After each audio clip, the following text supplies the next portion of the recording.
Hey, how's it going, guys? Welcome to this video and going over price action for today and kind of where we're at and how our lines lined up and really how to look at the lines and our support and resistance lines. That's what I'm referring to. Look at the time frames, use our indicators and what we're looking at, and really be able to hone yourself in to be able to find opportunity that's in the market and really what we're looking for. So I'll kind of talk about a little bit about just the Cabrota system and where you could have entered and why today it wouldn't have set up for you, but then how to trade a little more advanced within the Cabrota system is kind of what I want to point out, and opportunity that you can kind of see. That's why support and resistance lines are on your charts, and how to interact with those if you kind of can understand it. And that's what I want to talk to you about today.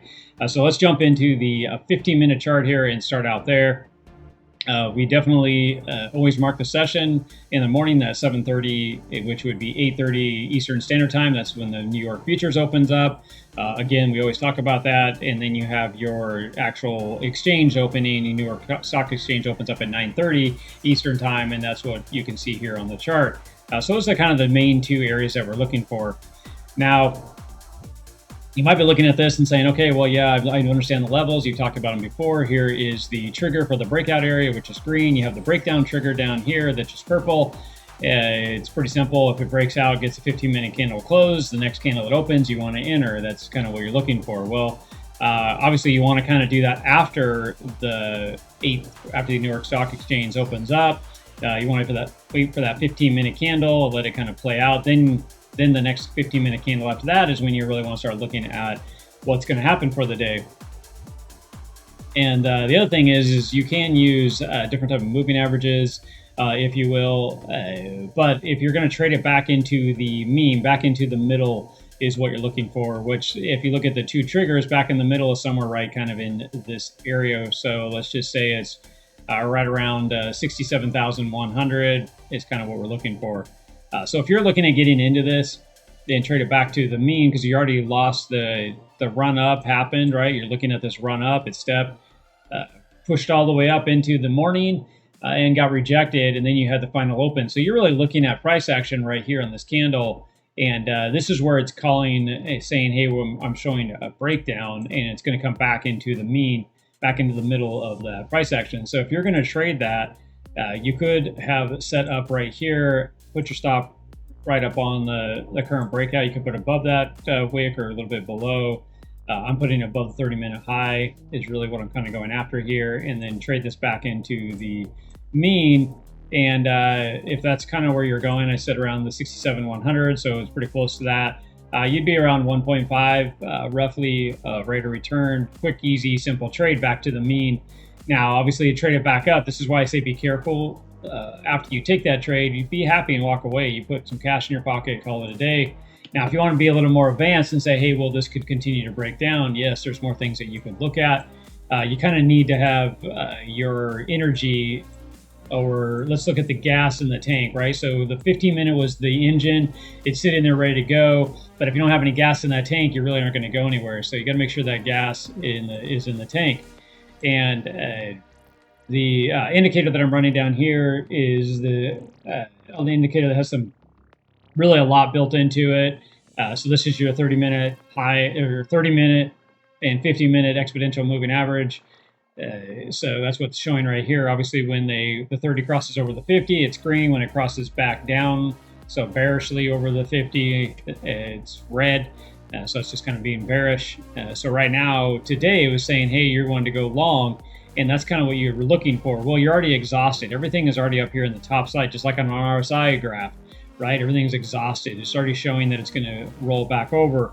And you can see all that happening right up here in the front. And then here's your 8 o'clock. Here's that candle that we started to talk about when we started to look at price action. And you can see that it's already starting to die out. Everything's starting to roll over. And there's your gas. And the gas is saying it could take it all the way down into these lower areas, all the way down to here possibly, or right here. Now, if you looked at taking a trade right now, you might be like, okay, which way am I going to go? Well, hopefully it'll go up, because that's where the gas would be in the tank. If you're asking this to go lower, it's already out of gas. You've used all the gas for the day, if you will. The car needs to have fuel put back into the tank. Now, if this is, like I said, break up, this would say the tank is full and it's going to run back up to the top for you, just for easy ways to look at this. We won't get into the other stuff that's on here. Besides, if you're looking for it to go long, obviously the indicator needs to be at the bottom. If you want to go short, you want it at the top. That's your fuel. Going back into that 15-minute though, this is really where we're looking at that engine idea. And if you're saying, hey, well, I understand what you're talking about, I'm going to go ahead and get into this. Well, let's see how this actually plays out. So it already burned down. It found a Fibonacci level. That's what this middle zone is. You can see it started to bounce. And when you see the white in here, it's just kind of in a compression zone. It's kind of making decisions. So you can see it's making the decision right here in key support. That's perfect because it's back up here, right, where your entry is, right? And then it's starting to run up. Well, you want to see this go back into compression, which it did right in here. So look right around that 11 o'clock candle for ease. Let's go down into the 5-minute. So here is the 11 o'clock candle right here. You can see it breaking down, right? We always talk about the bear flags. You can't use the triggers because you're inside of it. So we're trading in the no trade zone, really, the chop zone. So I'm showing you how to be a little more advanced in this. That's why I'm showing it right now. You can see it's starting to break down though, and you want to see it go down, break down off of the 200. And that's where that 15-minute right around that 11 o'clock hour was kind of showing that. So if you were going to continue to trade this down, why would you? Because the 1 hour has gas in the tank for this to go down, and that's kind of what it's looking for. So you could have looked at getting into this right here and trading this down, and of course hitting the lower area. What I would say, if you're going to trade this down, the 5-minute crosses back up through the 21 is the great place to exit, which is right here. That's another 1.7. So if you put $100 on, you made 150 on the first one. You put another $100 on, you made about 170. So what, about 320 is what you would have made today, just for understanding how the risk reward that you're looking at here. I don't really care about the risk reward myself. And the reason why I say that is because when I think about this is if I'm putting the trade on, the whole point is never for it to come up and hit my stop. Because we've analyzed everything that I just talked about today, the probability of this breaking is very high to the downside. What people need to get good at is taking the trade off. Because what you don't want to see is have this come down and reject and come all the way up and then stop you out. So basically you said you had the money, you didn't take it off the table. It was sitting there, and then finally someone's like, I'm going to take it if you're not going to, and they walk away with it. So don't be that person.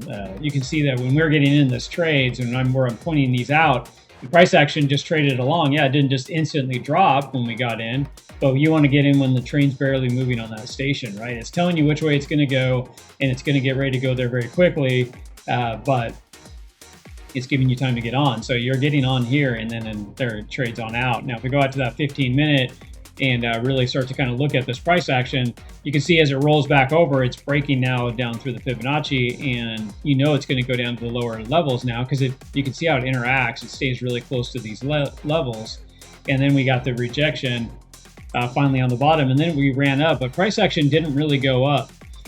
But you're at the end of the day. It's starting to, you got to be a little more careful in the trading. We did break, and we're starting to cross down. You can go back to, like I said, that fuel in the tank. If we start to break out and start heading back up, then we definitely have fuel in the tank right now. But the vehicle itself, if you look at it that way right now, isn't really giving us, they're conflicting. So you could say there's something wrong with the engine right now and needs some repairs. Well, that's true. This needs to actually show a bottoming. Hopefully it kind of comes down to this area and shows a kind of a bottoming, and then maybe we get the run up. And the higher time frames right now, if you went up to your 4 hour and looked at all this the same, you can see that this is a little clearer. But the problem is this is way back on Friday. Then we ran up into Sunday, and we had sat right on the Fibonacci line, and then it ran up. Well, that was the run up we saw from Sunday night into today's price action. This could easily start to roll over right here and start to come back down. So we are in a pretty good fight. We always talk about this, the 200, the 21. If you're below them both, you're definitely going to have to be bearish. The system right now could roll over and go bearish. You're saying that you're already in a bearish state. We're the same way on the daily. It is rolling over and coming down. So there is a lot that's saying this could push down, but let's just go back and look at that 15-minute and pay attention to that, see how this thing kind of trades out. And over the next day or two, we can start to find some lower levels or some key areas that we can start looking at taking trade opportunities in. Again, there's always trade opportunities in general if you're going to be trading a little more advanced. So there is always opportunity there. And hopefully I just kind of showed you that. Obviously the ease of trading our system is you get the lines on the charts, you get that breakout on either side, and then you can trade up to the targets that are set.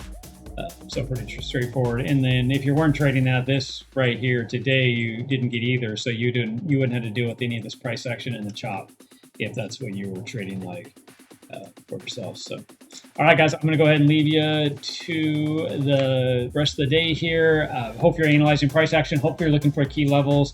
Hope you understand how to find that support and resistance in the time frames that you're looking for. Trade on the time frames that you like. If it's the 15-minute, go the 1 hour, the 4 hour, trade the daily. Those are all solid time frames that you can trade. If you start going below that 15-minute, be careful, because you're going to get a lot of up and down energy, and it makes it a lot harder. You really want to learn how to read price action before you get into that space.